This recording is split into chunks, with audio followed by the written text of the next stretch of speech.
Good evening, everybody. And today on the Young Cape, we are interviewing Herman Pretorius, whose name I've just noticed I've misspelled in the title, which I'll have to correct later. So Herman Pretorius is Deputy of Policy Analysis or Policy Research, I can't remember quite which, at the Institute of Race Relations. He's a classic liberal.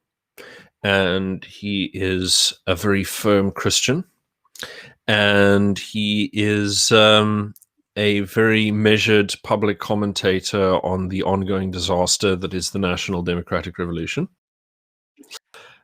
And so, we're having to talk about the permutations of that and what it means for the legitimacy of the ANC at the moment and going forward.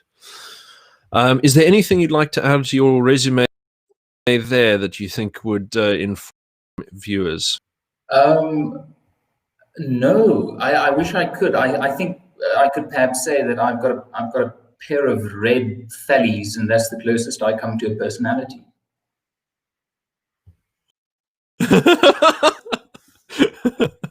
Okay. So, no, already with the questions, which we'll get back to. We'll get to later.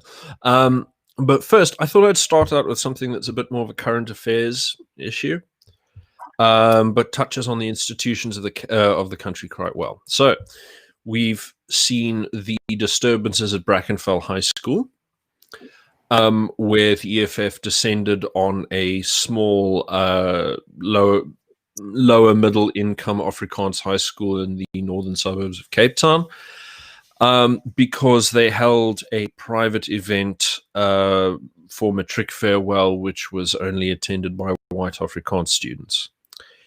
And as a consequence, the EFF descended on the school to demand action. And the parents were understandably extremely fearful and angry and showed up to defend the school against the EFF. Now, one of the public comments after fisticuffs broke out between the two sides was from the South African Human Rights Council. Yeah. And they took the EFF, which I thought was an extremely remarkable thing to do, considering the EFF's track record, the first person who threw stones not actually being the parents, and so on and so forth. What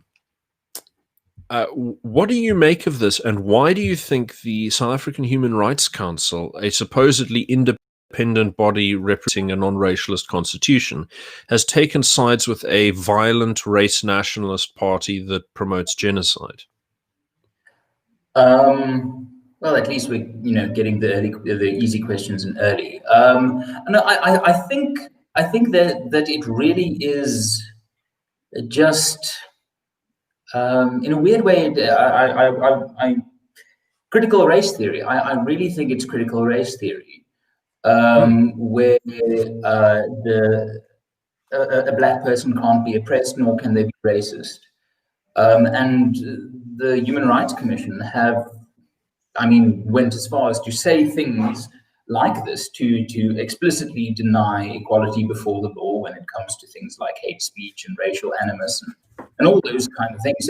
So why are they siding with an openly genocidal, violent collection of thugs? Well, critical race theory. I wish I could give a more interesting answer, but I just think that we've had so many. The critical race theory actually goes back at least 100 years to the stuff of W.E.B. Du Bois, and this is just the newest manifestation of that kind of Marxism taken to a racial natural conclusion.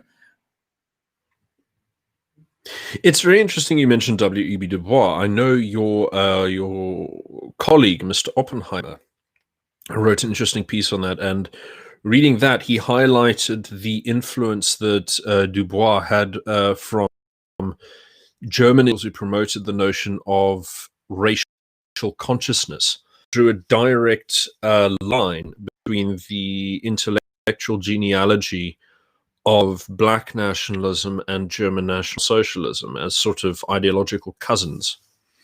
Do you think that that has had much of an effect on the shape of FF, and how would you characterize that development of ideas? I think it couldn't not have a massive impact on the development of the EFF and their consideration of their position and what's wrong in South African society. I mean, that's if you do them the charitable favor of thinking that they have an ideology beyond self-enrichment, which, I mean, at least nominally they have. But I think that the thing is that every ideology at the end of the day boils down to its packaging of power hierarchy and power relations, that's where I kind of settle as someone pro markets, pro free markets, and also classical liberal with some faith in democracy and a decentralized state, because it just seems to me to be the most coherent and effective packaging of power hierarchy. So when you then look at the ideological path or the ideological heritage of an organization like the EFF, then you have to find as a point of departure, what do they think is power, and where should power reside in a society, and where does it reside? And if you buy into the heritage of critical race theory, then there's no other way to arrive at the point that power is racially motivated and that its solution must be racially based. So yeah, I think it's been a massive role in the development of the EFF's at least self-image. Whether it's been overt or whether it's been deliberate, I don't know. But I think if you take Marxism and you take racism and you combine them, then you pretty much get to critical race theory and Du Bois' writings. And I think if we know two things about the EFF, it's that they're a bunch of racists and a bunch of communists. Yeah, it's interesting that I'm thinking of two theorists now that popped to mind: one living, one long dead. Paul Gottfried, a Jewish American scholar of socialism, he points out that there was a lot of influence in the National Socialists in Germany from fascist movements in general, as particular influences were institutional policies and strategies that they borrowed from the Bolsheviks, from Leninism, once they'd seen it in practice. And another thing that I thought was an interesting comparison was, so I don't know if you've come across the political theorist Carl Schmitt. So yes, he was a card-carrying Nazi. The way that he conceives of distinction and of authority as being somewhat unmoored from deeper moral consideration, being an expression of between groups, a lot with the ideas behind intersectionality.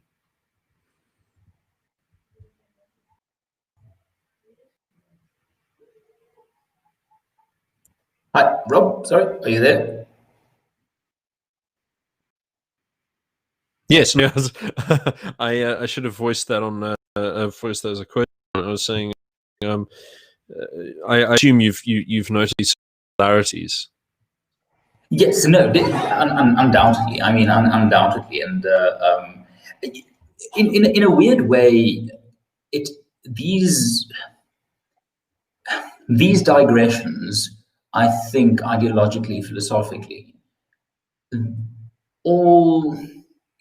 we spoke about this a bit earlier, is that if you disengage from a fixed point of reference existentially, then I think at the end of the day, all forms of thinking must necessarily collate to some form of Marxist identitarianism. Yeah. But on the question of what did he say about? It wasn't Schmidt. It was the guy before that about the Leninists and the Bolsheviks. That was an interesting point that I don't think I followed. Yeah, so Paul Gottfried, he did a book called Fascism: The Career of a Concept, and well, he's still around. He's an old man now, but he's still around. He's gotten into social media and so on, people from time to time, and he's generally makes the point that the fascists had a lot more in common with Franklin Roosevelt and then the Folkhem movement in Sweden, and they all had variations of very similar ideas that were not quite as poisonous and violent as the National Socialists, but still very authoritarian, very tolerant of difference, and so on and so forth. But he has this idea that there were a number of tactics that the Germans from the National Socialists, particularly around how they organized the economy and how they saw the economy as behaving, because rather than for nationalization, they went for party control. So the state was not something that they wanted. The sort of bureaucracy, as sort of separate professional class, was not something that they wanted to develop. They wanted to develop extremely concentrated party control of everything, and took that and the way that they structured their intelligence services, the Russians a bit. So he mentions a few things like that. But I mean, they were much more totalitarian than most were. For example, the other thing that he highlights is the anti-Semitism. For example, the Italian not anti-Semitic, a lot of ties to Zionist parties, and actually had many high-ranking members who are Jewish. And in Israel today, apparently finds its origins in the old Italian fascist movement. And so there are a lot of sort of odd sort of blurring of boundaries within the fascists that he alleges. But the Germans formed a really peculiarly unique of normal European politics. It was entirely new. I mean, I remember there was a comment by Carl Jung where he said, "What Adolf Hitler has done is established a new religion, a religion which venerates, a race above everything else." I mean, this idea of race consciousness that you see so much of really does seem an extremely dangerous sort of category of almost idol worship. I remember a lot of the things that I came across at university when I was still learning that sort of how I went back and said, all of the big Romans, whatever, they were all secretly Germanic, and Jesus Christ was actually Herman, wandering German who showed up, and you get a few of these funny shaped things, and cliche ever since what's his name, Sheikh Diop, is he Senegalese? Was he Senegalese? I think he's Senegalese. Intellectual from back around the post-war period, set up this whole thing of like Afrocentrism and how all of the Egyptians were actually pitch black Nubians. And ever since then, you've got like the ISIS papers that say that all of the Greek knowledge was actually appropriated from Africa, and Africans invented maths and all of this kind of stuff. Yeah. Oh, it's commonplace to find people saying Beethoven was black and Jesus was black, Yeah. So I mean, that race revision is extremely popular. Yeah, and I think part of it is that it really, it's interesting that you mentioned idolatry, Because I do think that the moment you stray away from Judeo-Christian morals, and I make here the distinction, I don't think that you have to be religious to buy into Judeo-Christian morals. I think it helps, but I mean, it's not it's not a requirement. The moment you stray away from that, then you have to find some alternative definition of the purpose of human existence. The Judeo-Christian worldview has a very clear and I think a very succinct explanation of why man is in existence, and whether you buy into that explanatory narrative from the start, from the religious start, at least if you pick up it somewhere down the line, you might become, an atheist that buys into Judeo-Christian morals. Someone like Douglas Murray, probably a good example.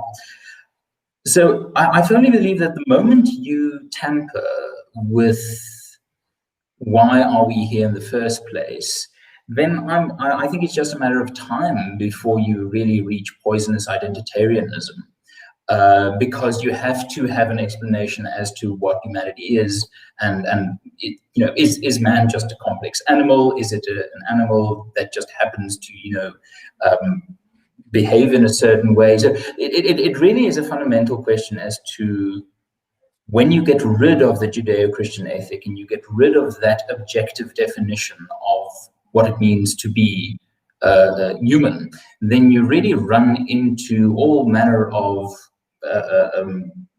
things like race identity that you have to latch onto to say that, if there isn't a non-racial motivation behind the existence of humanity, then you have to end up in a place where that which for you is fixed needs to become the fixed point of reference for the way you look at the world. And I think race is such a fixed element of personal identity that if you get rid of the fixed points of references outside yourself, then the things that you cannot change, like your race, become absolutely definitional, and from then on, it's just a shit show.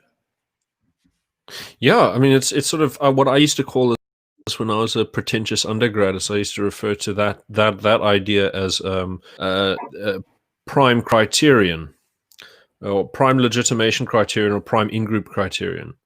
So it'll be the one. So when you recognize ideological communities or cultural communities by practices or ideas, it's a whole big selection of them. There was always one idea that says this is the point at which we measure loyalty. This is the point at which we measure truth and everything like that. And I remember when the Fallists started kicking off, there were a whole bunch of sayings that sort of strung together, a lot of different disagreements, and so while they were still coalescing around an ideology. But the whole way around, there were only two things that remained constant: is that we are radical and we are pro-black. Everything else was secondary. Yes. And for me, I mean, I could immediately see where that was headed once I realized that, and I thought it would take years for the sort of calls to bloodshed to emerge, but it only took like a month or so. But within that, we are pro-black, we are radical. On the question of Brackenfell, I think you see those two fixed points of reference there present. They couldn't take any grievances through a due process, or they couldn't rationally, objectively investigate grievances because they're radicals. And they had to assume racial animosity because pro-black requires it. So I think Fallism really just, got its university degree and then became the EFF. Yeah, it's funny. Funny you say that, but I mean, we all know that the EFF started, how many years? 2 years before. Almost 2 years before Fallism kicked off. And I mean, there's an extent to which you could say that it's an expression of charterism in its most maximum form, with, of course, Steve Biko's ideas, Steve Biko and Frans Fanon's ideas thrown in. Yeah, I don't think that's. I think you're actually quite right, and perhaps that is why South Africans generally don't know how to respond to this, because it's dealing with a combination of perceived legitimate grievance and yet a massive dose of irrational demands based on their assumptions in society. And perhaps the best thing to come from something like Brackenfell is the best way to deal with it is just to dismiss its basic relevance or its basic merit. And I must say that is something that I think we see in the clapback on critical race theory as well. If you look at James Lindsay and Helen Pluckrose, they are really out to understand the philosophical basis of the philosophical foundations of their opponents as good as their opponents themselves, so that they can credibly dismiss them, not in an attempt to convince the opponent, but in an attempt to assure the observer that madness isn't the only way. So, yeah, I don't know if that's a relevant thing to say at all, but I just think that I'm going to. No, I think that's an interesting tackle, because I read an critique of their book Cynical Theories, which was written by a staff writer on Tablet magazine, which I thoroughly encourage everyone to. It's a sort of national journal, which in like the last couple of months, it's gone hectically anti-woke. They're very, very interesting group of people. Extremely high quality writing, and they also write about like all kinds of things like food and cuisine and poetry and history, and just really high quality. But so Tablet magazine, one of their authors wrote an article basically saying that Lindsay and Pluckrose's basic error is that they attribute ideas of wokeness and sort of radical doubt and radical skepticism to something outside liberalism. And he says, no. This is liberalism's abstract ideas taken to their logical conclusion. And so what you're seeing in Western liberal society is not the introduction of a pathogen, but an autoimmune response. And I think one of the things we chatted about, just to complete the picture here a little bit, one of the things we chatted about before we came on air was Tom Holland, who recently, as a sort of pro, wrote a book called Dominion, in which he talks about how the origin of all of the liberal ideas that he really loves, form the basis of his belief system, actually come from Christianity. And it sort of strikes me that the little observation that you made there, where you said that when you become unmoored from that fixed point of reference, you can believe in any sort of nasty thing. It's sort of taking Christianity and removing Christ, and you get sort of an extremely unforgiving, persecutory, kind of crazy phenomenon that manipulates and manipulates all of the superficial norms in an extremely Pharisaic way. Yeah, no, I think that's absolutely quite correct. And in my Twitter bio, I say that I'm a Gladstonian classic liberal, and part of the reason why I deliberately add the Gladstonianism there is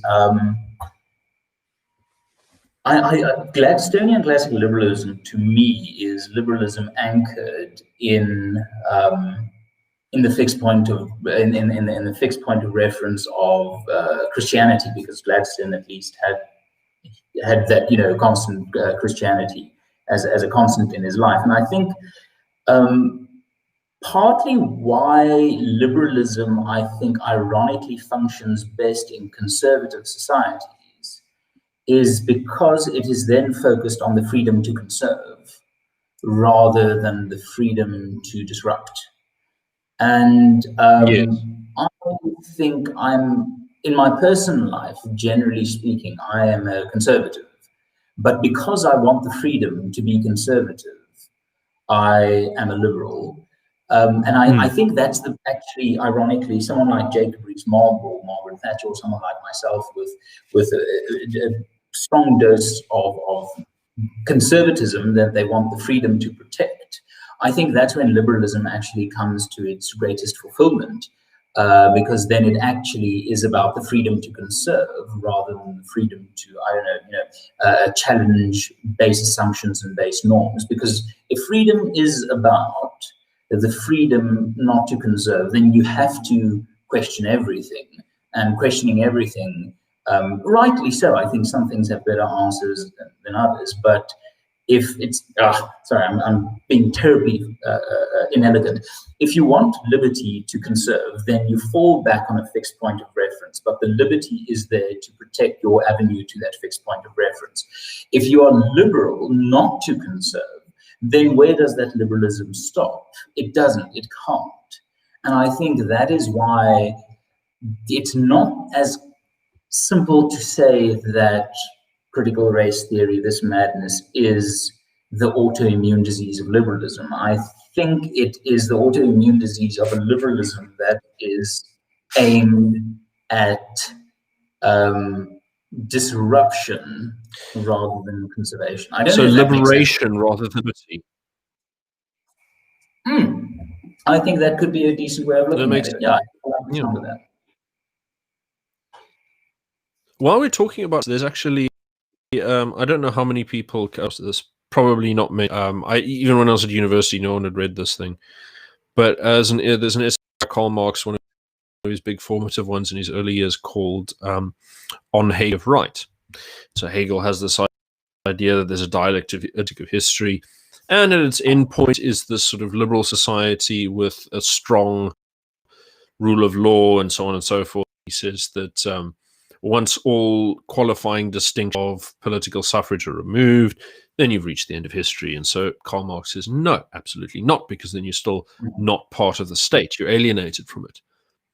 And so he says what you need to do is you need to have a form of democracy, immediate and spontaneous, and there are no distinctions of any kind between human beings in an institutionalized way. So private companies, churches, the difference between a preacher and a layman, the difference between a governor and a citizen, all of these have to be erased, and you have to generate kind of spontaneous democracy in order to liberate the human spirit from all boundaries.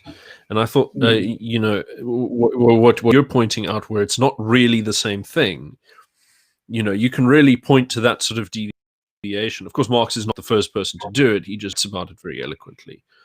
I know a lot of people who don't like Marx want to say that he's a terrible writer and everything he says is trash, but I mean, there's no way he would have been this influential if he was stupid. Yeah, I mean, that's definitely the case. I just think that the thing with Marx is, and I think this is a theme with socialism generally and socialists generally, is that they are decent diagnosticians, but they are awful healers. That I think in their understanding of what's gone wrong, I think they are quite astute sometimes in, you know, where societal ills actually are. They might not be exactly correct as to what that ill is, but I think they are quite good at finding places where societal ills are.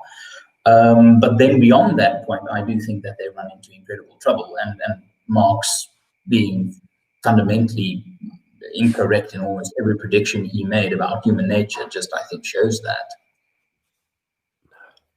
No, this is true. I mean, but I mean, one thing. So I mean, like the idea space that we've just carved out here is one in which you have a divergence in the idea of what we're trying to do to be free, and on the one end, you've got a religious society in which, okay, you maybe you live in a pluralistic society, you have different interpretations of sacred dogma. You need space in order to interpret them. You need space in order to develop society in more practical ways. And so liberty and tolerance arise out of that sort of honest necessity. And then one in which you make man into the center point of holiness, a worship of man, like the religion of man during the French Revolution. And the idea is then that it becomes a sort of collective self-worship. Yes. And I thought it was really interesting that during the heyday of Zuma's years, he repeatedly went on, the ANC will rule until Jesus comes. And there's been a lot of manipulation of sort of radical churches by the ANC through the ages. And most recently, I think they're probably absolutely delighted with the particular dimensions of the South African lockdown. But yeah, no, I think on the question of liberty is really, if you have freedom, what do you want to do with it? You are free, but to do what? If you are free to be free, which I think liberalism, divorced from its Judeo-Christian foundations, ultimately ends up as, is just the right and the ability to be free and to be free. I mean, it's turtles all the way down. So it really becomes then, if you want freedom, what do you want to do with it? Well, I think the most rational interpretation is I want freedom so that I can conserve what I want to conserve, so that I can protect that which is precious, or build that which is precious, both of which are not really are conservative, small c conservative efforts, because sorry, I'm really not very good at communicating this evening. I might be worse than I usually am, but it's very frustrating. Do you think it was about? Do you think it was chatting to that fellow on SAFM today that rattled you? You know what it was that rattled me is yesterday I had this immense Twitter spat with Mandela Plaatje. And oh yes, we all saw that one, I'm afraid. and I think what rattled me was that there she is, this MP who has a democratic mandate, and is this person who I think is really not your sharpest tool in the shed, has a democratic mandate to represent the people. And it really just threw me to think that what's the value of that mandate, or what's the risk of that mandate? So when it comes to I think you should probably just cover quickly what the exact point of difference was for anyone who doesn't, isn't addicted to Twitter.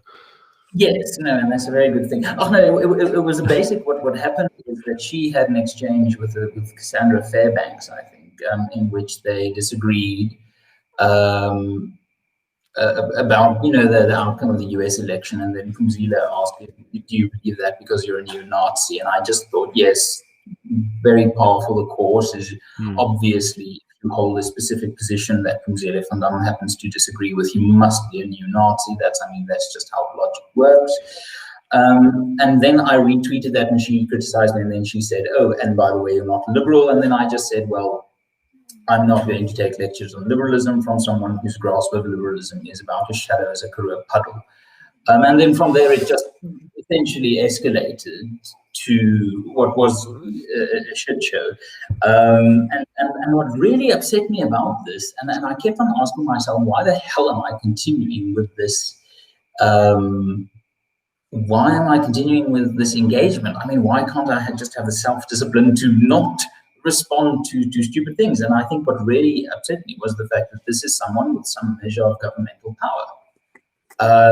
And it's, I don't know what that means anymore. Why this idea of liberalism and identitarianism? Here is someone who has a weak grasp of both, but have a nominal loyalty to the one, but an instinct for the other. And it just really challenged me as to what I think the role of politics and someone like myself in the broader political sphere should be. So if I'm terribly incoherent, I'm going to blame This is interesting. So you're talking about the public responsibility of public intellectuals, politicians, commentators in general. This is an interesting question, because what you've been describing with her seems a lot like she's emphasizing, to borrow an idea we just mentioned earlier, she's emphasizing the friend-enemy distinction here. And she's lumping people who are outside of her in-group with the Nazis, but without a comparison that is substantive, rather one that is merely based on the Nazis are in the out-group, you're also in the out-group, therefore you're the Nazis. Yes.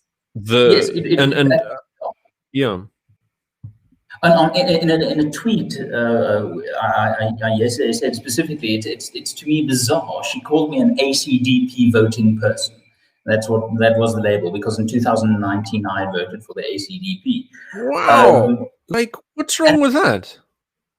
But that's the thing, is it bothered me. She said it like there was something wrong with it. So I thought, why would she think there's something wrong with it? And that is where I think it really boiled down to the problem of, if the liberal at their best really does not see the individual as an outcrop of some identity. And if you are going to call someone an ACDP voting person, clearly with the implication that they are on the outgroup, they are not in the correct collective, then really liberalism is dead in that instance, because that's a fundamentally liberal thing to do. But in a really fundamental sense, I mean, the idea of liberty, everyone allows liberty for those who believe are within the legitimate community, right? Yeah. Everyone, really. Yeah. So when someone says that, you're outside of the realm of liberty, what they're really saying is, you don't actually belong in this country with me. You don't belong in this political community with me, or at the very least, you don't belong in the same class as me. And I think that this kind of stuff is quite disturbing. Yes, and I saw someone in the chat here make mention of the Planet of the Apes films and how people with the same costumes. Yeah. And I want to make a different point about Planet of the Apes. I think it's the second one of the new trilogy, quite good, where the main character Caesar, or the main ape Caesar, I think kills one of the other characters called Koba. I think so, and the reason he justifies that is he holds him over some high height, and then Koba says, you can't kill an ape, and then Caesar replies, you are not an ape, ape. And I just thought that is supposed to be, in the film's context, it's supposed to be this crowning moment, this glorious moment. Just Caesar, Koba never deserved to live, because or he doesn't deserve the protection of the Pax Romana, or the Pax monkey, whatever we want to call it, but because he's not an ape. And I think that you are not of my species, you are not of my collective, so you do not deserve the basic liberties of my collective, really is the fundamental poison that we see in Brackenfell, that we see in the National Democratic Revolution, and that we saw, that's why I always say, I think apartheid and the Holocaust were just a few train stations removed from each other, because they essentially boil down to this idea that you are not of the right collective, hence you can be dismissed, discarded, or just killed. It's very interesting you say that, because there's one combination of ideas in radical black circles in South Africa that basically describes this to a T, and that is Steve Biko and Frantz Fanon. So Frantz Fanon has this idea that's not necessarily racial, although most of the grievances that he brings up are to do with race and identity. I think that most of his philosophy is actually very insightful around these matters, up to a point. He really goes off the deep end when he says, so he says one is just true, which is that nations are forged through violence, and Yes. that their sense of identity, a persistent sense of identity, can only come through a community that has fought together against a common opponent. But where he goes one step further is he says that actually it's not just the act of struggling together against a common opponent. It is the actual killing itself which is liberatory. Psychologically, it's psychologically therapeutic.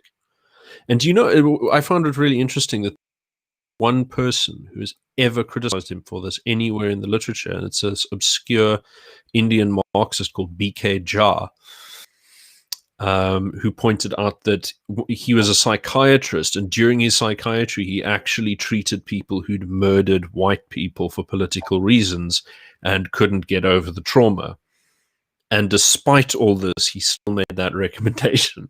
So the whole article is just sort of like, why Fanon? Why are you like that? Anyway, the other ingredient here being Steve Biko, who says that black people are like the primary category. The white people obviously can't be part of it. So that when he's 24, when you say later in life, okay, all we need really is socialism, everything's going to be fine, and we're all going to be love friends. But early in his life, when I Write What He Likes, he's very radical. And he says this thing where he kind of goes, well, if you have brown skin, you can be black, but only if you agree with everything we say. And if you disagree, then you're just non-white, because now you're betraying the movement's cohesion and empowering white supremacy. So now you're just a mere non-white. And seeing this in practice was really interesting, because it becomes a dehumanizing property, because you can abuse non-black minorities as much as you want. You can abuse black minorities like Tsonga as much as you want.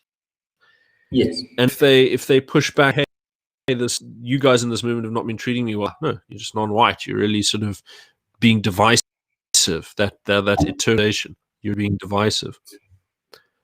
And you see this really in the National Democratic Revolution's first element of the People's War.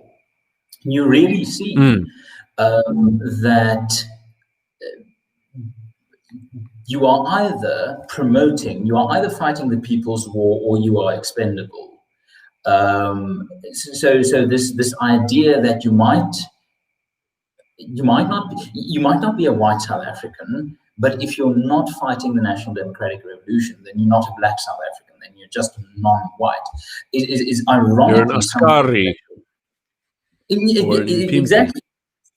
Exactly, or a member of Inkatha, for that matter. You really are expendable, because you do not belong to the right collective. And that is actually something, Anthea, my colleague and my boss, actually, I'm her deputy. It really just shows how shallow the barrel was and how quickly they started scraping it. If I am deputizing Anthea Jeffrey, it's a terrifying concept. Oh, come on. No, genuinely. That woman is... Can you imagine me in your place with my emotional temperament? Well, I'm making a note of that for my CV. But if you look at what was I about to say? It was about the People's War. Friend inside, outside, absolutism. Yes, this is the thing that I want to say. Anthea is working on a paper on critical race theory currently, and part of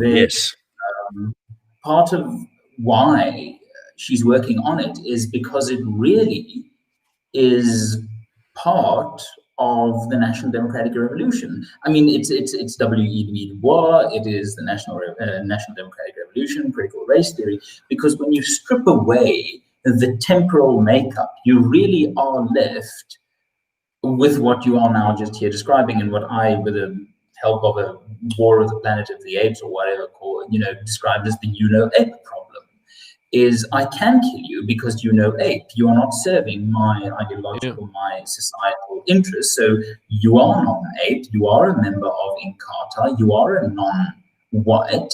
And therefore you are expendable. And the problem is that you have the NDR in two phases, which in the first one is the People's War, where you can literally kill and burn people because they didn't serve the objective. And now seizing control of the apparatus, I believe, was the first phase in its fullest definition, which has now apparently been completed. Well, according to Soram. I don't know if it has been completed, but I think what you are seeing... Well, I mean, what I'm saying is he's officially declared it. He's declared that it's now the second phase. Yes, but what would that mean if you were to clarify for people? What is the second phase? Oh, the first phase is just gaining control and eliminating people who might be opposed to your opponent but are not you. And we see that in what the ANC did with the IFP. So essentially to occupy the moral high ground, to distract, you occupy the moral high ground to distract from the essential killing of people who are competing for the same position as challenger to the status quo. So they did that very effectively, and all the struggle mythology comes from that first part. The second part really then becomes the socioeconomic war. And the terrifying thing that people must understand here is it's not bad for the ANC if people are falling into poverty. Because, and this is where the dispensable nature of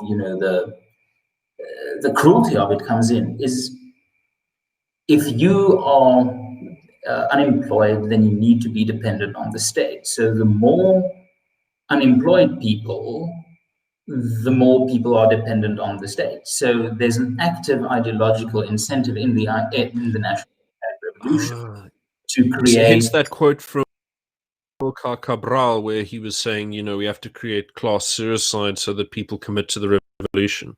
Exactly, and that's exactly it. So there's an inhumanity and a human dispensability in both phases of the NDR. And what I think we are seeing around us now, why lockdown isn't such a massive concern for the government, is it really helps them. It really helps them to create a country solely dependent on state power, because then they have that power and the National Democratic Revolution can be completed to turn a nominally or a mostly free or a possibly free economy into a completely socialist and then communist one. Yeah, and you mentioned Anthea Jeffrey and her having insights related to critical theory and how they plug into all of this. What would those be? Well, the critical race theory is just the National Democratic Revolution without the clear nation-state objective, I think. The National Democratic Revolution at least limits its objectives to taking a country, a jurisdiction, a nation-state, and turning it in a specific direction. Critical race theory is the National Democratic Revolution without the confines of geography. Okay. But when you say without the confines of geography, I mean, how far does that extend? I don't think that there's a limit.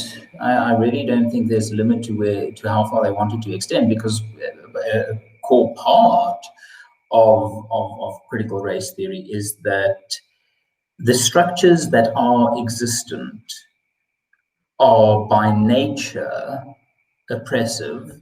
So the only way of getting rid of oppressiveness is to completely break down all structures.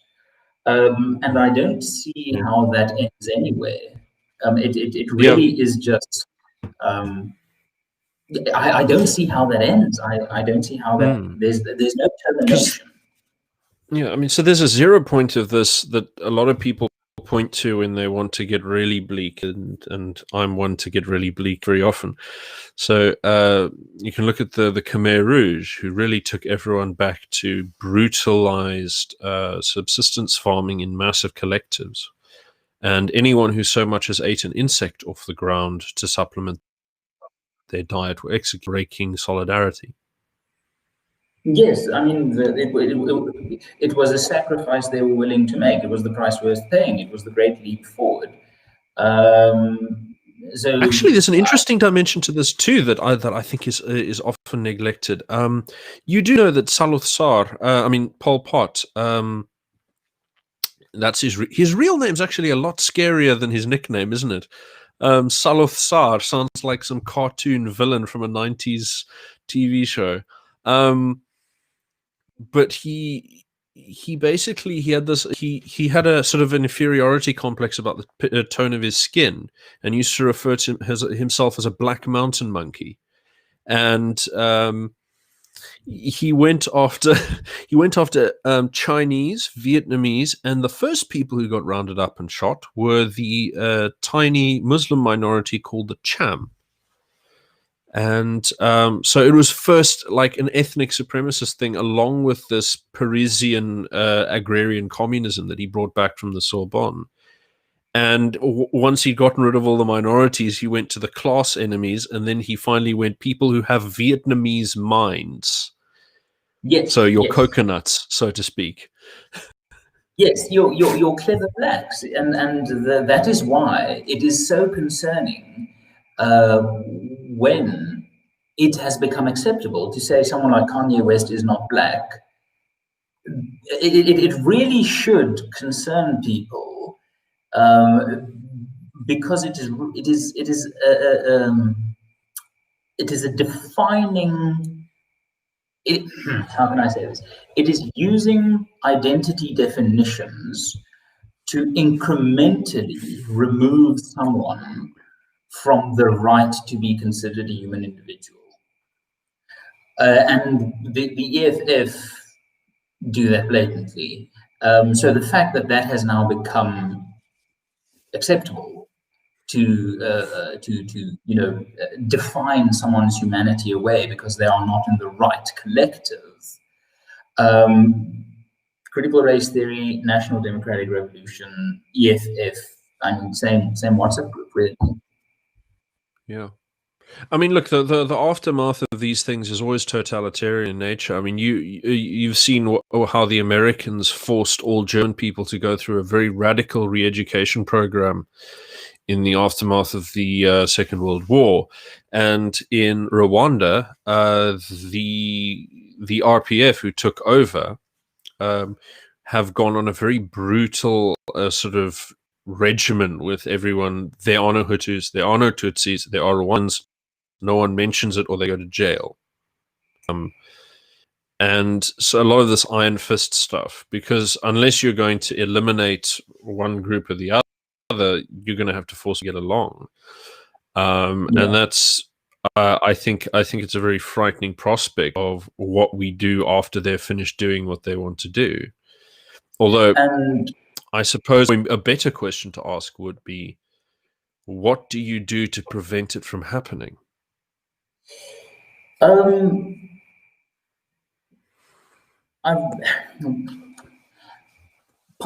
of the reason I wouldn't ever count myself to be a libertarian, but a classical liberal, is I think there's an Aristotelian inevitability to the state.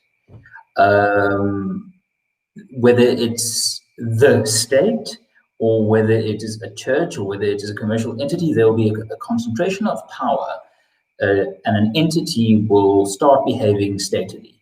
So I think there really is an Aristotelian inevitability to the state. So the question then becomes, how do you domesticate this state? And I think that really should be that's the pursuit of someone like myself, a classical liberal, is the wolf will be near the little human settlement. We cannot kill the wolf. There will always come another wolf. So what's a way to domesticate the state?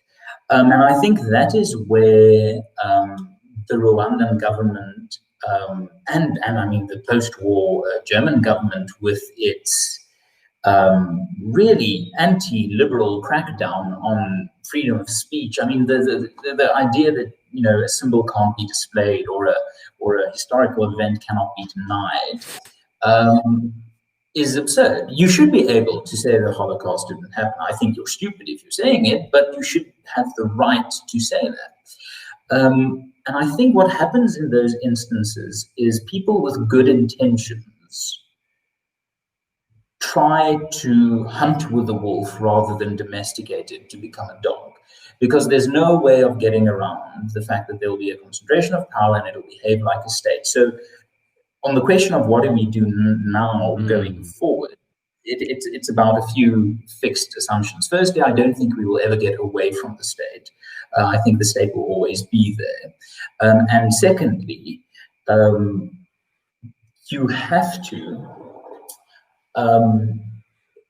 in some way protect people who cannot protect themselves. Otherwise, I really do think that you are in a situation of social Darwinism.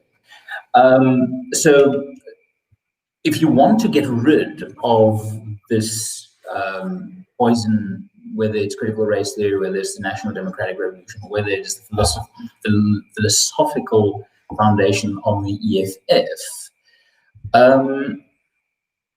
it really boils down to, and I think this is where Cape independence actually gets its strongest argument, one I don't quite buy, but I think it's where it gets its strongest argument, is that a Western Cape Republic will at least be a more domesticated state than the Union of South Africa or the Republic of South Africa's government. So that's why I firmly think federalism is here the idea. There's always going to be a center of power. How can you make that power as weak as possible? So I think that's the only way you can get around something like this. Do you think that any state can be seen as truly legitimate if it considers a section of its citizens be to not have it?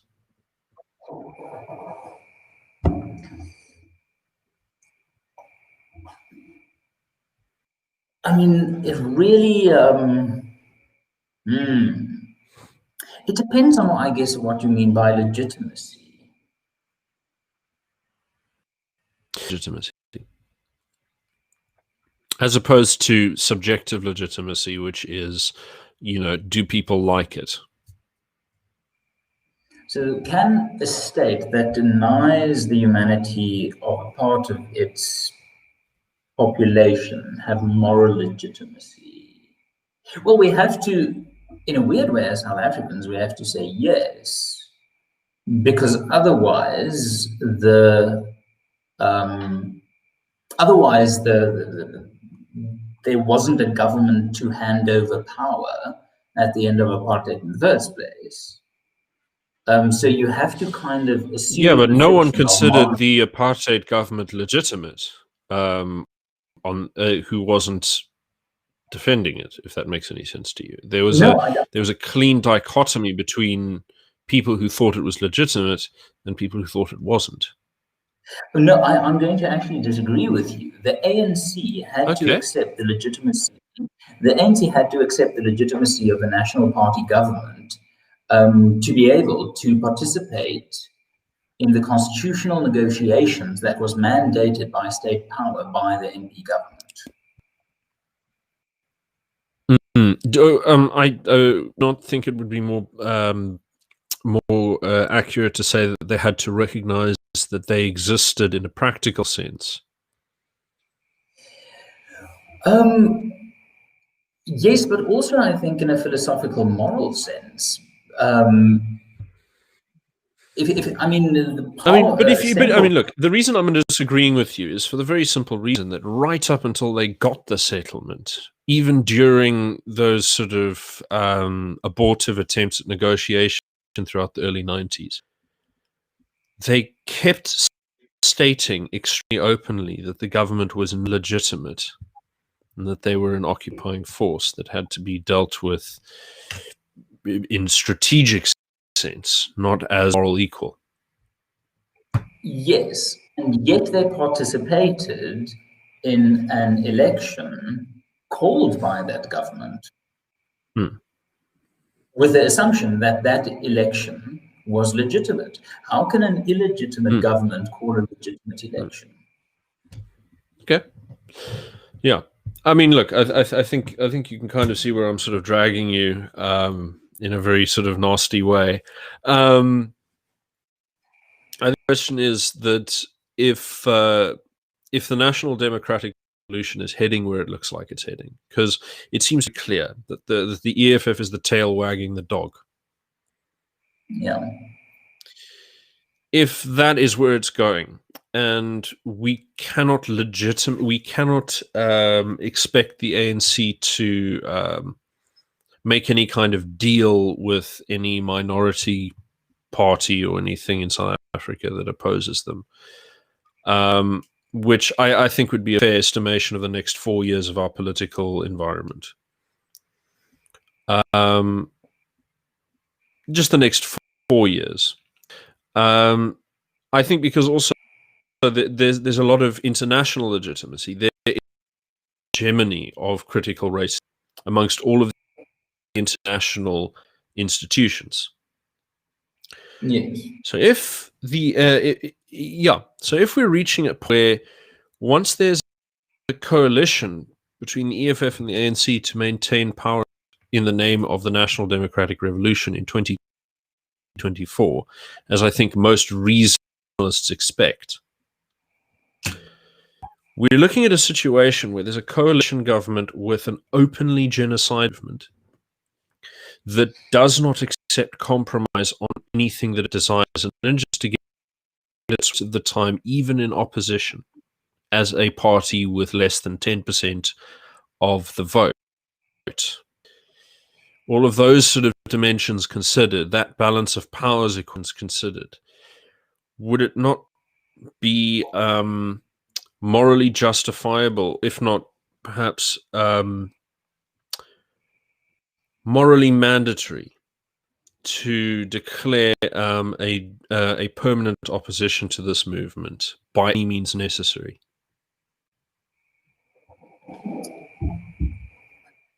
Well, possibly, yes.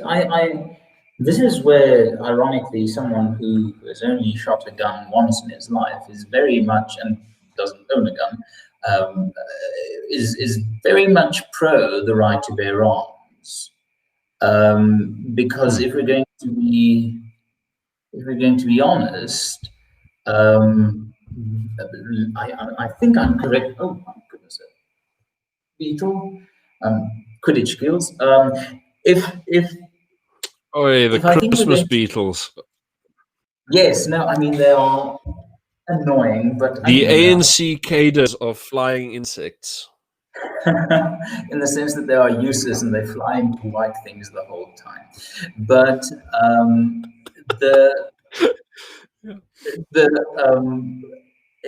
this is where Locke's idea of the right to bear arms and the American right to bear arms and the Second Amendment really comes in, is that it's a check on the power. It's a check on the check. So if in the event of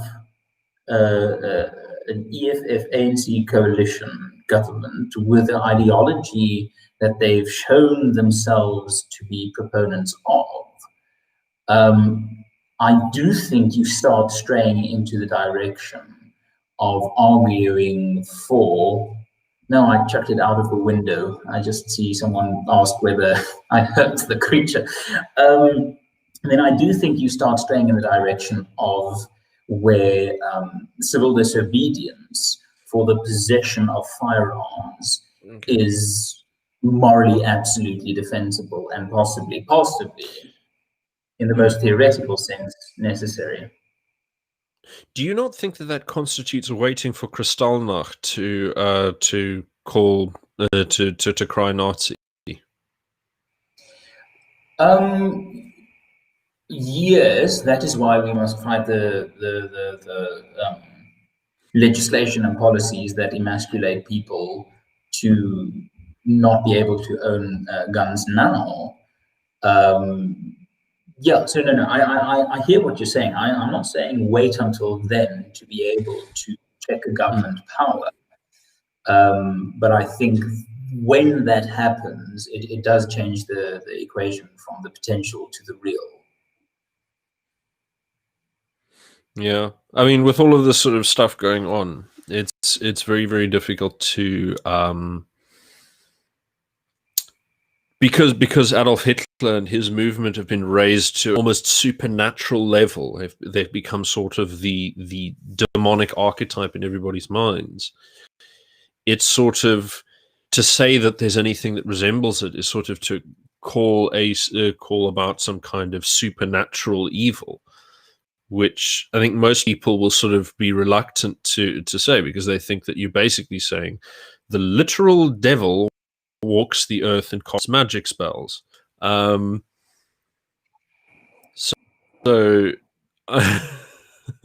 I think it'd be. What do you think of this? Because there seems to be a great difficulty in getting people to see evil as being human. Yes. Well, I think that's actually why organizations like the Institute of Race Relations is actually pretty important. Is a vital role of the opposition to apartheid was making the socioeconomic circumstances of apartheid oppression quite real and tangible, and communicating it to whoever could understand the reality of it. And part of an organization like the IRR's role now is to go out and show. I mean, it's Sussman famously said, "Go out and see for yourself." Is to go out and show that something like BEE is an evil policy. There are kids drowning in feces because of BEE. There are people who die because of BEE. I mean, the Institute a few years ago released a cadre deployment. Yeah. Yes, well. yes. So part of a researcher's job is to identify and make real the evil of terrible policy. And yeah, so I guess, I don't think I'm answering your question really, but I guess if we're going to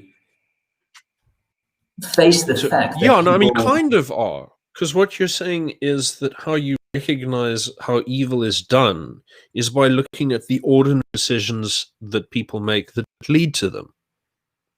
Yes, I think that's a fair way of putting it, and there is this instinct. A few colleagues and I were speaking about this last week.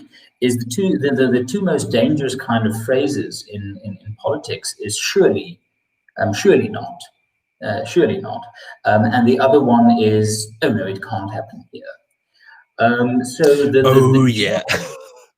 the job of an organization like the Institute of Race Relations is to expose those two statements as fundamentally naive, is to say that of course it can happen here. I mean, I spoke yesterday to people from Venezuela who took me through a timeline of expropriation without compensation there, and I tell you that the parallels are upsetting.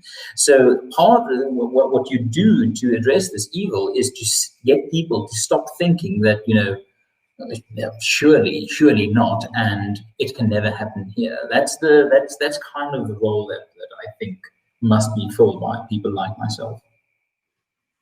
No, fantastic. Do you mind if we do a few sort of chat items? I know people haven't asked like direct questions exactly, but I would have a little dig through because people have been chatty. No, I saw quite. Says, is Rob in the Southern Hemisphere? I'm just going to start from the top and be, you know, everyone in a neat line, all civilized and whatnot. So I said, A says, is Rob in the Southern Hemisphere? I have to say, unfortunately not. I am still waiting for jobs that will take me back to the mother city. Then someone says, it goes deeper than what just happened at Brackenfell. yes, that's what we've been talking about. A chance for them to have a reason on why they need to infiltrate the Cape region due to us slowly wanting independence. So that was an interesting one. There's been a lot of comments, both from Mbuyisani Ndlozi and from that other from the ANC whose name escapes me, both making statements about Cape independence in public, which is really peculiar because the DA still has not. And why do you think that is? That's a really peculiar dynamic, isn't it? Yes, I don't know. I genuinely don't know. Yeah, I mean, that is really peculiar, isn't it? Because DA, I think everyone realizes now they'll never run the country. And now with electoral form, they might not even get to run their own province. So, I mean, it strikes me that this might be their last chance to have a job on their own native soil, would be to declare unilateral independence. Well, I must say, I'm very, very skeptical of Western Cape independence, and I must say, I don't think that the DA is this is the last gasp. Let me put it this way. I think a very, very good example of what I think could happen in the future for South Africa as currently constituted is actually found in Australia with a coalition between the so-called, the Liberal Party and the National Party, a coalition between the classical Liberals and the Conservatives. And I genuinely think that if the DA stabilizes as a 25% party, the IFP regains, it becomes a strengthened Black Conservative Party, the ACDP become a relevant factor, COPE, Freedom Front. So you oh yes, and then like Herman Mashaba's Action SA, and you see as being a sort of localist libertarian law and order sort of coalition. Yes, I think you can get away with a coalition if you can walk from the one side of the ideological spectrum to the other side of the ideological spectrum without ever leaving the path. And I think that's why Johannesburg. Here's my big objection to that. So the DA has declared itself non-racialist. Obviously, it'd be morally reprehensible if they reversed that policy. But any of the allies that they could possibly pick up, aside from the ACDP and the IFP and the Vryheidsfront Plus, are uncompromisingly against racial equality. Action SA supports racial discrimination. Musi Maimane supports racial discrimination. Pretty much every major Black politician in South Africa, outside of, as I said, ACDP and IFP, support racial discrimination. And so you're really sort of butting up against a very, very hard rock here with that idea. Yes and no. I don't think Action SA will be around in 10 years. Yeah, I'm with you there. Mashaba tends to rage quit a bit too easily. Yes, and the problem is there's a rule of thumb I always use with political parties. If you can take out the leader of the party at a given point, and there's nothing left of the party, then it's not a party; it's a personality cult. So I don't think Action SA is a serious contender in the long run, but I think it might open the door to Black conservatives. You're talking about people like the Put South Africa First movement? Possibly, yes. It just in the sense that the Overton window in South Africa is so peculiar that the mere fact that Action SA can exist and will contest elections, and that this is a party with, and Herman Mashaba is a Black politician that isn't a communist. I mean, it might open the door to other more competent Black politicians to come forward and build what could essentially in the end be a centre-right coalition government. Okay, fair enough. Alternate independence. So then Kat asks, race is not irrational, it is something real. But the behavior and the approach needs attention. Interesting question. I'm going to be charitable with that and say that what she means is that people always will have some degree of in-group or out-group preferences, and that this is born out of a survival instinct that needs to be adequately managed.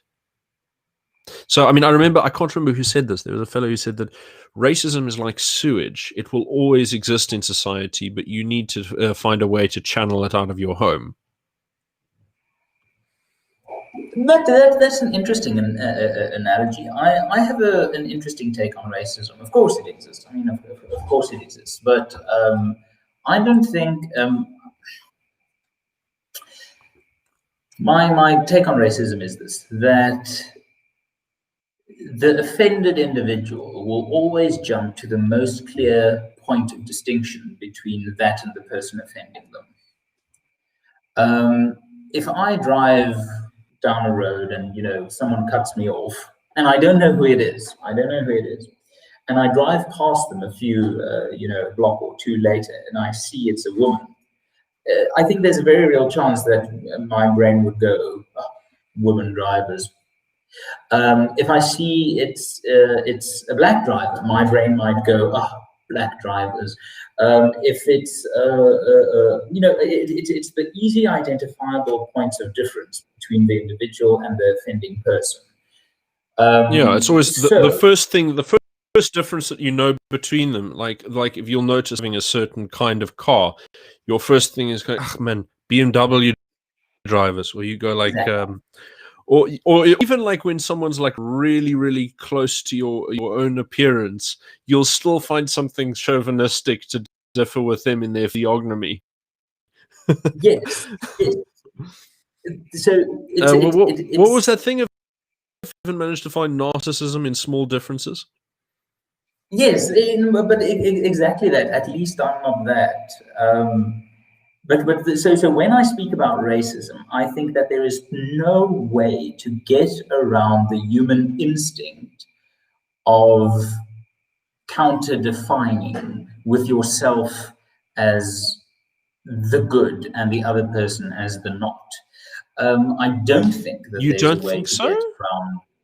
I think there's plenty of people who do the opposite, where they declare their own group to be the bad guys and attempt group. I mean, I encountered several black people like with extreme version of boss cup mentality when I was in Northwest Province. Something that horrified and disgusted me, really. And then I found it later amongst white people at UCT who, when genocide came up as a topic, they'd say, well, maybe it's a turn. I mean, we did all of this. We're, that weird sort of like defeated tone of voice that they have in at Little Moscow on the Hill. But the thing, the point that I'm driving at is that racism is as rational or irrational as any other form of difference spotting and blaming the difference for an ill. So I don't really think that it should be susceptible to, I don't think one should really say it's rational or irrational. I just think spotting a difference and blaming that difference for another. So you're saying it's not about it being rational or irrational, it's just something to do and we have to deal with it.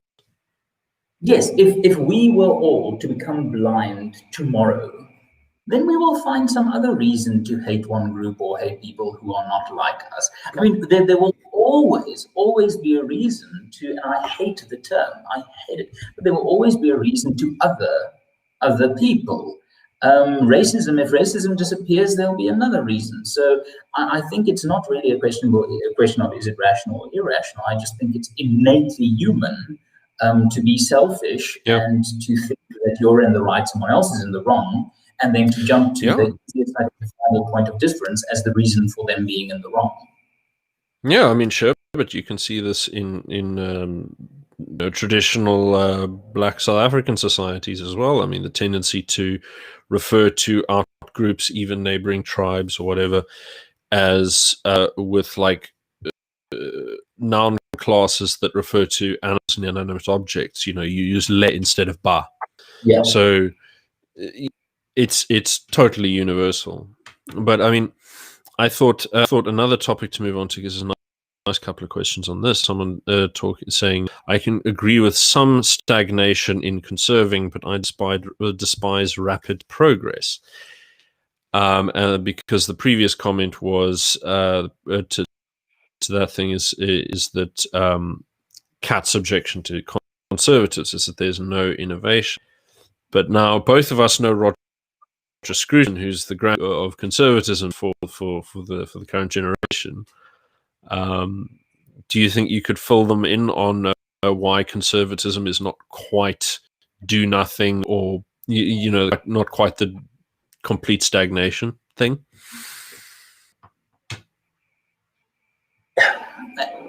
What's the best way to approach this? I really think it comes down to what you're trying to conserve, if I can put it that way. That I don't think that there's any contradiction in the concept of a liberal conservative or a conservative liberal. It really just goes as to what it is that you want to conserve, whether it is an architectural style, whether it is language, whether it is religion.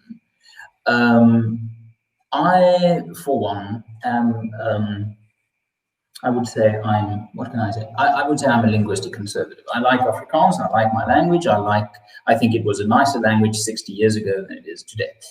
But that one province of conservatism in my life doesn't mean that, I drive a Ford Anglia.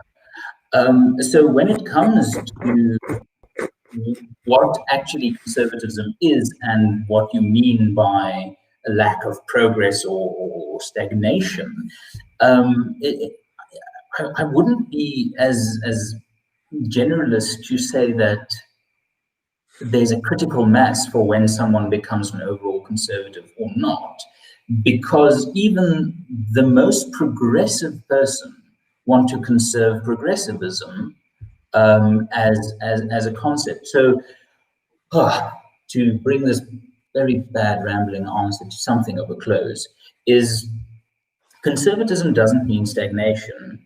It merely means the identification of societal fixed point of reference that you think are absolutely crucial to your identity. That's interesting perspective. I seem to remember the one that I always stick to with conservative, which maintains its sort of its relativeness, was Scruton saying that what it is to be. He said if the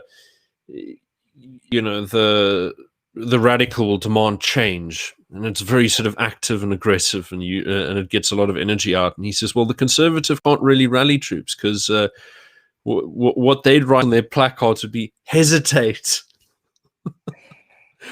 Yes, pause and consider before you throw something out. Anyway. Yes, because I think it's that questioning element of when do you, because when you want to pause and consider whether you want to throw something out or keep it, what brings you to throw it out or to keep it? And that is, I think, the relative importance of that thing in your self-identity. So I think Scruton is right that there's, of course I think Scruton is right, he's right in most things, but the nature of the conservative is to say pause. But why do we pause? Because we fear if we don't pause, we lose who we are.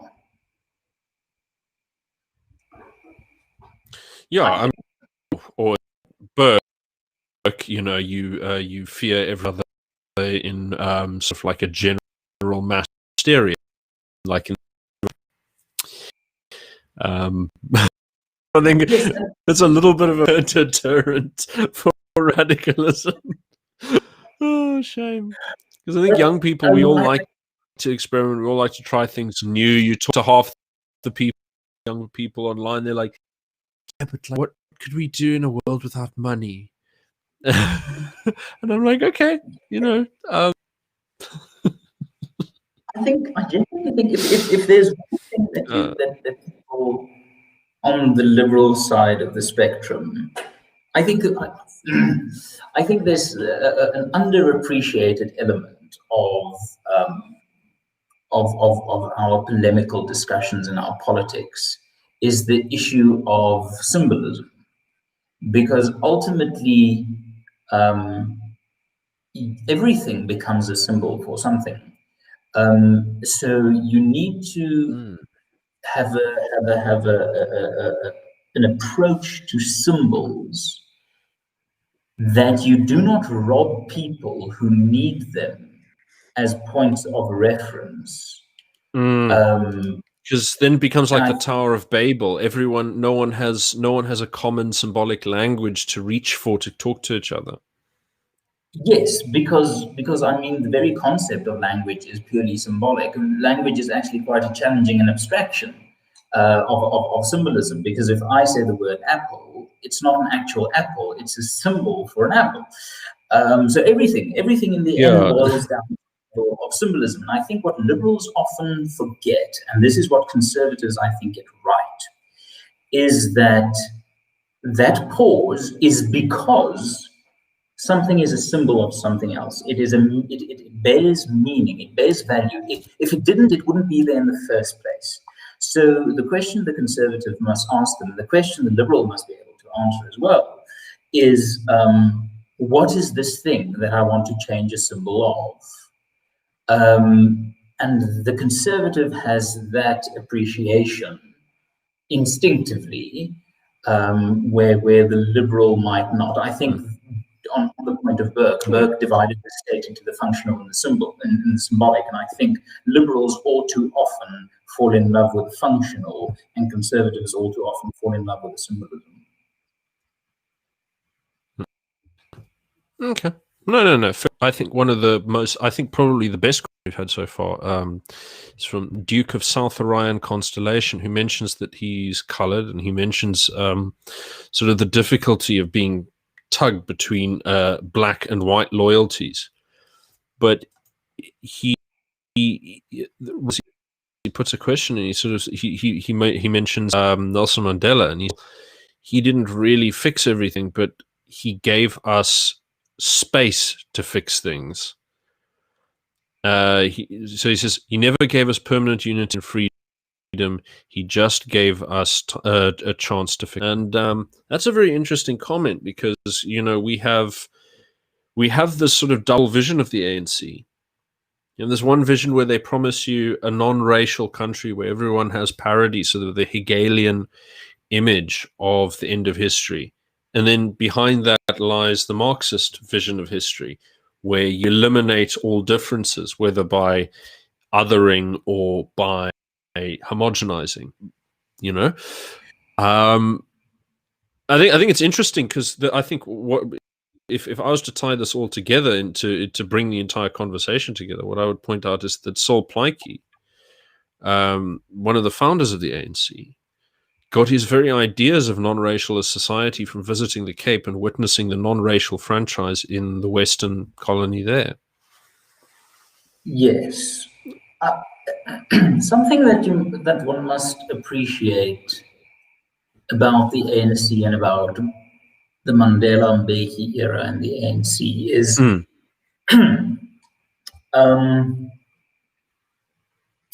and it's something that I think socialists do well and communists do well, and I think it might in 50 years come back to bite non-communists in the buttock, and that is that they can be intensely pragmatic in the service of radicalism. The ANC needed to become the government of South Africa to further the National Democratic Revolution. They knew they could only become that if they well, Mandela knew, and I think to his credit, understood that the ANC could only become the government to ultimately further the National Democratic Revolution if it takes a temporary step away from intense, hardcore communism. And he did that in 1992 when he announced to the world that the ANC will not be governing as a communist party or as a socialist party.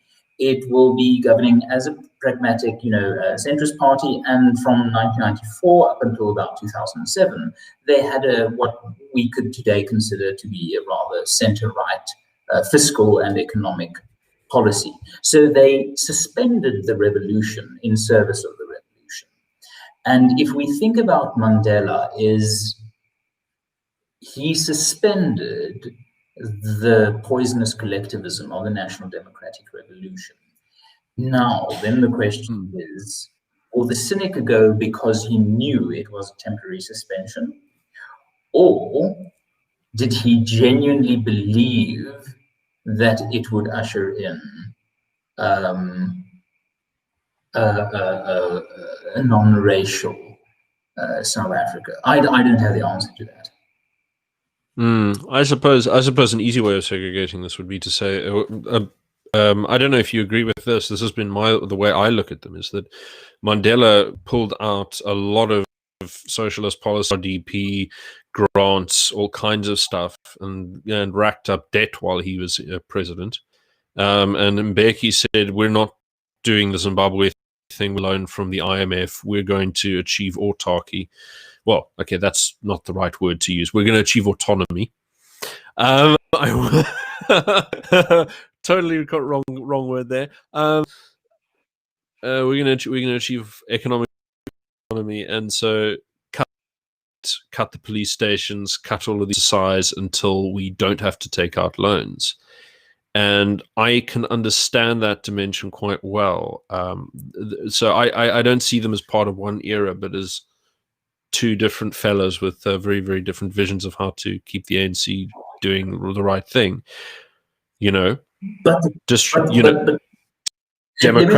Social democracy, growth, patronage, communism. But let me ask you this: why do you think Mbeki didn't want the ANC to get an IMF bailout? Well, because at the time, they still demanded structural readjustment programs. But in the end, if you look at the programs that they would have demanded, it was very, very similar to what Manuel actually implemented. So yeah, I know, I love it. So what I would say is that Mbeki didn't want to go the IMF route. Why? Because it would compromise the ability of the ANC government to be sovereign enough to roll out the National Democratic Revolution. So that's what I mean with they were pragmatists for the sake of radicalism. Righty. Right. No, that makes sense. That makes sense. That makes sound sense. And pay very careful attention to the possible prosecution and arrest of Ace Magashule. It will be. They've backed off though, haven't they? I'm not sure. But the point is, whether it's Ace Magashule, whether it's Jacob Zuma, you will find a dalliance in the direction of the rule of law, or some sudden respect, because that person, Zuma, or in this case Magashule, will have become an obstacle to the revolution. That's the only circumstances under which the ANC gets rid of someone, is if they become an obstacle. That's an interest. Yes, that's interesting. So you wouldn't think that someone like Julius Malema is a real obstacle to the revolution, is he? Not yet. I think he is advancing it quite nicely for them. Okay. Oh, very sad. It's just to keep bring regional chauvinism for a minute. We've had a comment here that the culture of the Cape is the only way to really transcend race, and that unfortunately the rest of the country, the rest of the. Actually, I should read. I think I've lost it slightly.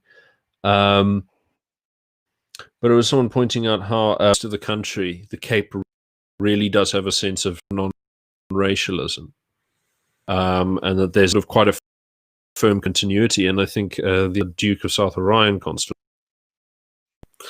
pointed out that people and their sort of major presence in the Cape creates that spectrum, creates that sort of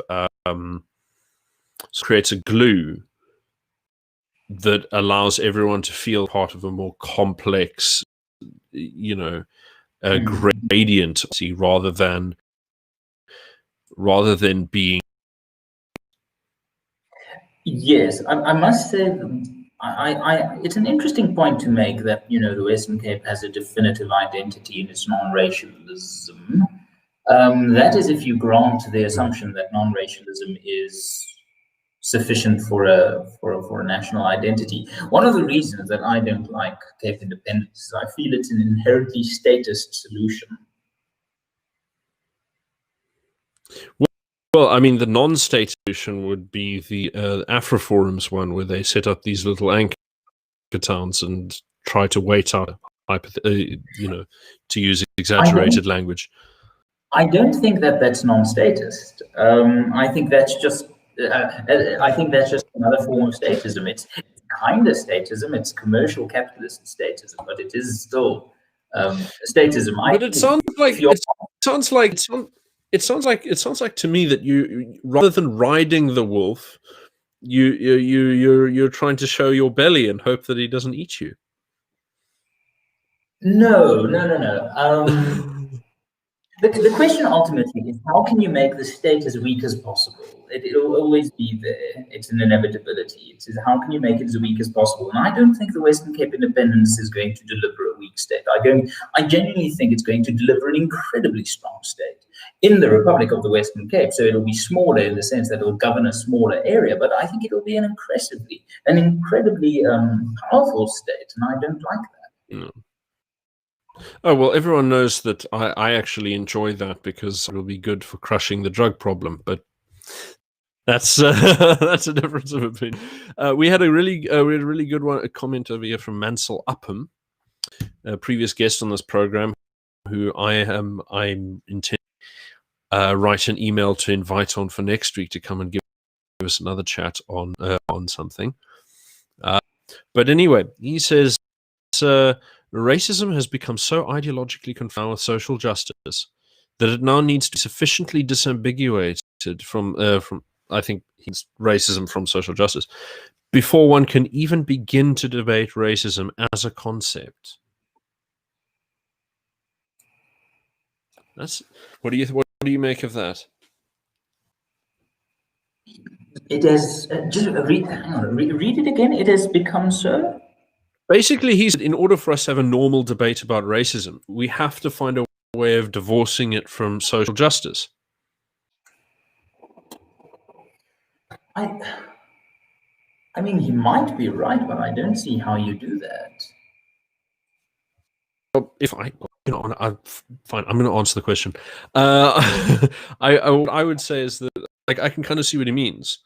So what he's doing is he's saying, if I can be so bold as to project for a minute, is that social justice is about saying that this group has done our group wrong, and so we need to avenge that or okay, that's social justice. Social justice is collective justice.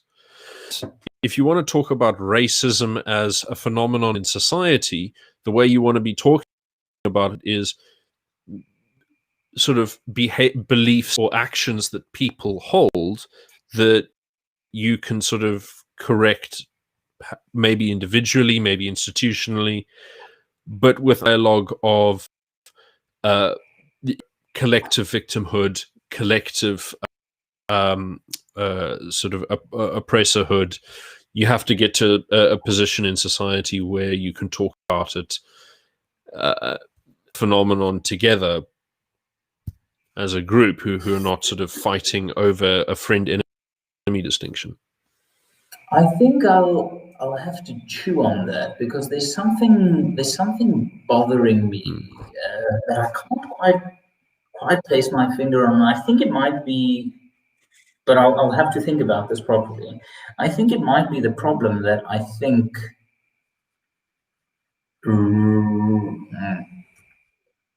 that race. Ooh, wait. Yeah. Well, while you're wrestling with that, we've got a much better question again from Ansel Upham, which is, and one I think my answer is, but I want to see what yours is. So, is the National Democratic Revolution not a bit of the new South Africa's founding constitutional?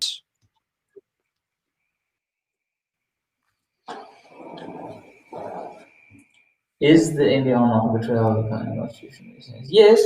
Yes, I think it is, but it was never meant. I somewhere have a. So you're saying that the new dispensation was made faith? Yes. Okay. It's pragmatism in the service of radicalism. Once again, they needed to project pragmatic liberalism to get into power. So they did. Well, my counter to you would be: have you what do you make of I can't remember his first name, Nukan Toby, the advocate. What do you make of his thesis that actually the NDR would be perfectly within the purview and realization of the dimensions of the concept? It wouldn't, because fundamental to the Constitution, at least nominally in its textual form, is the rule of law. And the National Democratic Revolution is fundamentally in opposition to something like the rule of law, because the rule of law requires some things like equality before the law, and the NDR by nature excludes that.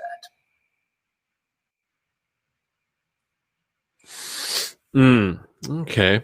It's interesting you said it, because I can't remember who was saying this to me, but they were mentioning how the Constitution Court never objects anything the ANC does, follow procedure. Yes, and that's an interesting observation. Considering the kind of things that one can write into law, I suppose you say that, and sort of the fuzzy edges and the freedom to do horrible things that exist where we know there's a lot of activity that does not meet the rule of law, and we know the core of activities that are strictly held to the rule of law. So, do you not think that there might be a bit of that? There's maybe too much play in the concept of rule of law to really tell whether it guarantees anything? Well, I mean the Constitution, sorry, not the rule of law itself. Okay, good. Yes, no, there definitely is a lot of play in the Constitution, but you also have some very, very fixed things. The rule of law being, I think, the most obvious one. It's and the NDR and the rule of law are inherently contradictory, so I don't think you can square the NDR. If you're going to be honest, if you're going to be jurisprudentially honest, I don't think you can square the National Democratic Revolution with the rule of law. But I don't think we are in the situation where we have a jurisprudentially honest constitutional court. It's a political instrument. It really is a political instrument. But it's interesting you say that, because one of the big things that brought out is that the Constitution explicitly aims for social justice. Okay. And it allows room for discrimination that it deems fair and justified. Yes, and within the dimensions of social justice, we've seen, justified by it, we've seen already a great deal of things like the BEE would just be a good example, the asymmetry of application of hate speech laws, for example, where you could hate speech against whites is legal, hate speech against blacks is not.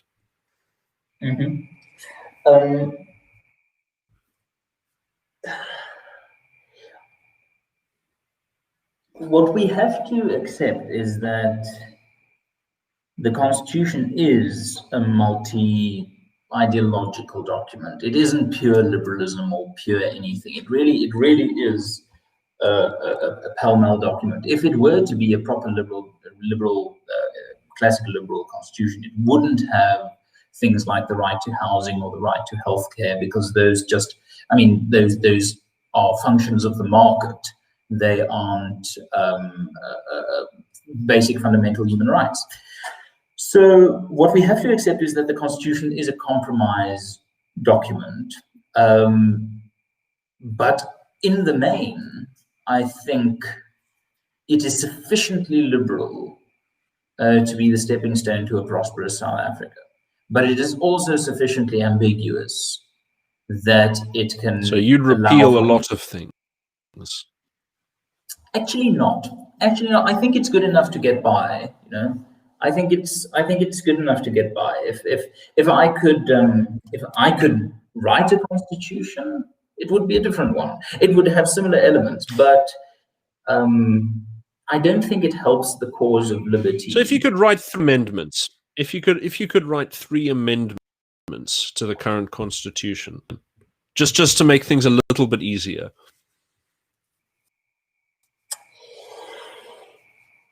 This is actually something that I've never been asked before. It is a very I can give you amendments to the US Constitution, but the South African three amendments to the South African Constitution. Well, wow, good grief. That's interesting, because surely the IRR would have considered what they'd like to change about the Constitution by now. Yes. Let me say, in the defense of the IRR, I'm sure if you ask Dr. Anthea Jeffrey of France Premier this, they would have a good answer. I think probably the appointment of justices is something that I think is fundamentally flawed, in the sense that it just delivers subpar justices. So I think that is something that I would look at. The appointment of justices. Secondly, I think some of the socioeconomic rights do create more harm than good. And then thirdly, I would give superior entrenchment to freedom of speech, I think I would make freedom of speech part of Article 1 of the Constitution. No prohibiting laws respecting race? I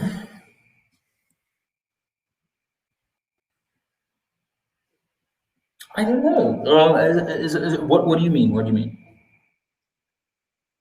No, just a simpler, Congress shall write no law. Respect, that kind of thing. The thing is, I think that's already in there. A prohibition against legislators, but it isn't. It clearly isn't.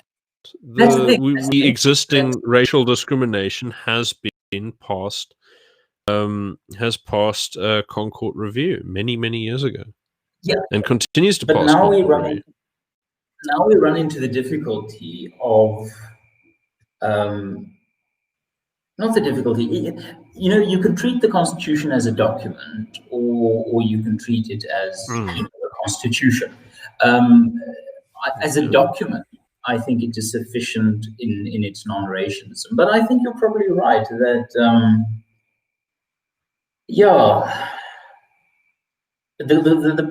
all constitutions end up being unwritten, actually. They are given They are given meaning by judicial interpretation. So, yeah, probably narrowing down on the ability of the judiciary to make actually racist rulings is probably a good one. Yeah, probably. It's interesting because California recently actually asked this question of the Constitution, whether they allow racial discrimination or not.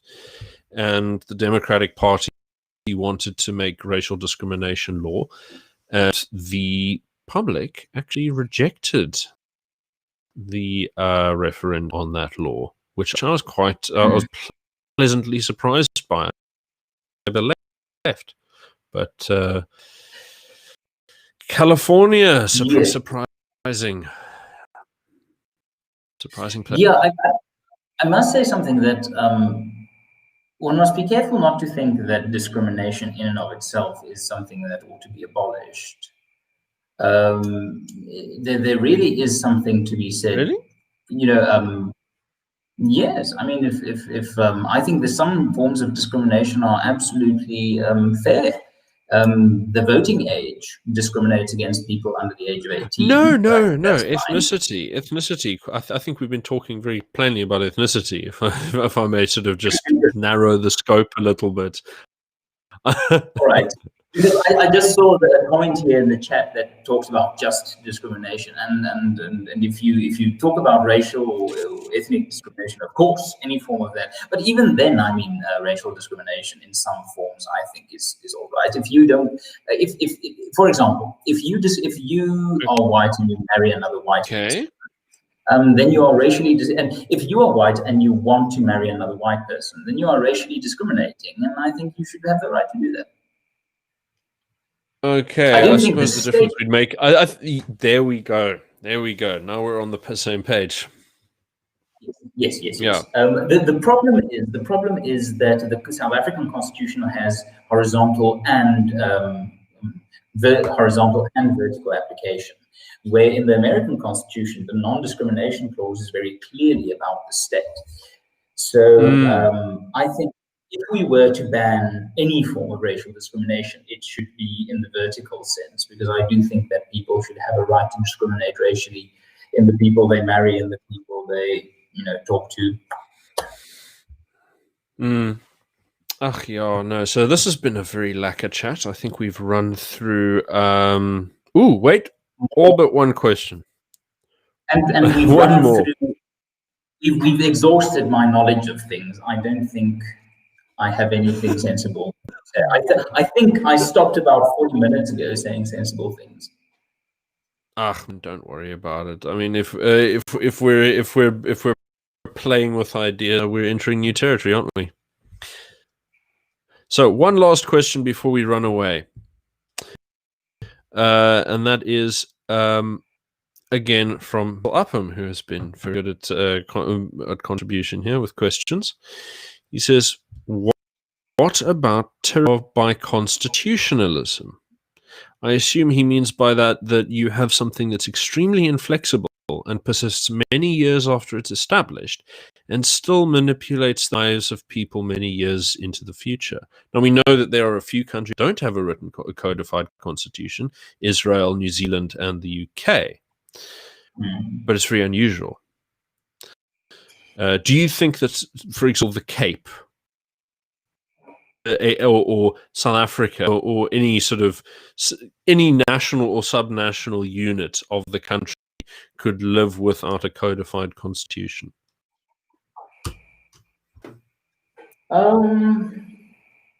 Yes, I probably do. I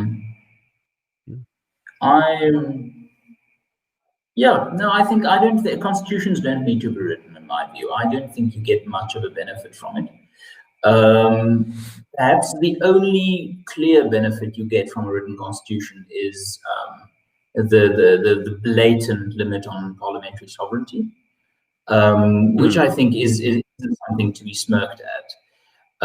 But beyond parliamentary sovereignty, I don't think constitutions need to be written.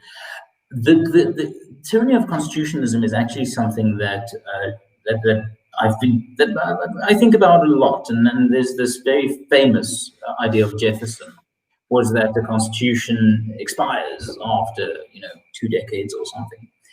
And I wonder, I've been kicking around the idea, I'm not quite sure how I feel about this idea, but I've been kicking around the idea whether a society or a country like South Africa wouldn't be well served by an affirming referendum or an affirming plebiscite every 10 or 20 years, where there's a constitution, where the constitutional plebiscite asking essentially a motion of confidence or no confidence in this country has confidence in its constitutional dispensation, yes or no. Not sure how I feel about that, but I think there's definitely merit in exploring something like that. No, very good. So I suppose as we're all sort of getting kind of tired and itchy about this dispensation and people are looking for the exits and so on, this is probably the best time to test that theory out, don't you think? Possibly. I mean, it's an intriguing idea. I haven't thought about it enough to think whether I might should. Okay. Well, on that note, I would say very much for coming at us. I know we got very deep and dark and hairy about it, but I think that's the that's a good way to go with these things. Yes, no, because I think. Yeah, thank you. Because I think you're a deeper. I think you're a deeper thinker than most people give you credit for. Because most of the time you're asked superficial questions about current events, and I thought it would be a good opportunity to pick your brains about some deeper knowledge. Well, on that score, and as a last remark from my side, thank you very much for the opportunity. And really, this has been a challenging discussion. I suffer of intense outsider syndrome when I speak to people like yourself, who I do think have very, very fundamental and deep reaching knowledge, psychological insights and historical insights. And my fervent hope is that for the 2 hours that we've been going, I have managed to maintain the facade that I can compete in. Yes, and I've managed to pretend that I actually follow the news as closely as you do. There we go. Alrighty then. On that note, I'm going to finish out.